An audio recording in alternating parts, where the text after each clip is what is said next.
Standing up in the security lecture and asking whether it's safer to run away from a shooter in zigzags or in a straight line. And knowing for certain that the order of things to throw out the window in the event of a fire is mattress, roommate, you. It's going to Volley High with your hall and acting like you know what you're doing. It's Fourth West Mixer. That's it. It's an awkward junior sibling pairing that you try to make work because you told yourself you're going to be such a better senior sibling than yours was. It's an intramural sport that you've never tried, but go to anyways, just to see what it's like. It's knowing all the TLAs, even that one. It's the first day of class junior year, where you glance nervously about the classroom, drop your books on your desk, and hope you made the right decision. It's taking a class purely out of interest, even though you won't get AP credit. It's failing your first test. It's that first extended weekend where your parents throttle you awake, telling you, "You've been asleep for 18 hours! We thought you were dead!" It's going to a soccer game and throwing up the Uniflex, just because you can.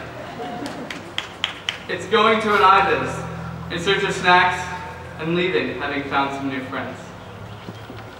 It's that Saturday morning grogginess that we share as we stumble into the PFM, hoping they've got enough ketchup. It's your lab partner, you know the one. The one who should have gone to bed 3 hours ago, but stays awake and hopes the hours of sleep he or she loses will be recompensed by a lab notebook full of green check marks. It's the group of hallmates in the room next door, risking the in-room charge just to have a few more minutes with their buddies. It's waking up at 3 a.m.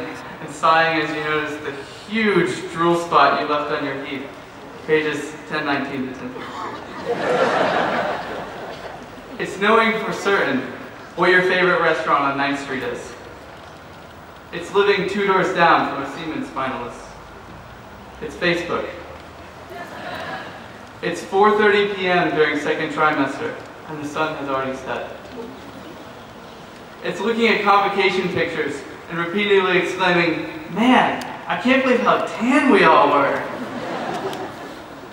It's a sports huddle where the captain is giving his or her final advice before the game, and you can't help but wonder if that web assignment was due at 8 p.m. or 8 a.m. It's seeing a smather outside the bubble and exchanging a look that says it all. It's dressing up on a Friday, because if you're going to be seen off campus, you better make an impression. It's keeping your door propped open, because your hall is just that friendly. It's being unable to decide whether you want to travel the world over mini-term or opt to watch documentaries about World War II instead. It's a midnight conversation with your parents, who've just seen your progress report and managed to reduce you to tears before you can convince them that you're going to get through this. It's not knowing whether to be proud or upset that next year, juniors will have to adhere to a new rule that was forged out of your stupidity.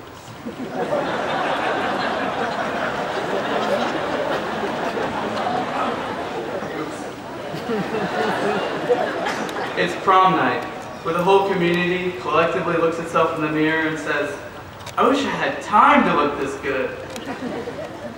It's telling yourself that you can't wait to get out of the bubble and staying in the triangle for college. It's knowing that you're ready to leave, but realizing that deep down, you don't want to leave. It's staying up the whole night before graduation, because who needs sleep when you have family? It's the silent best friend whose embrace speaks louder than words ever could. George Eliot put it best when he said, "It's never too late to be who you might have been."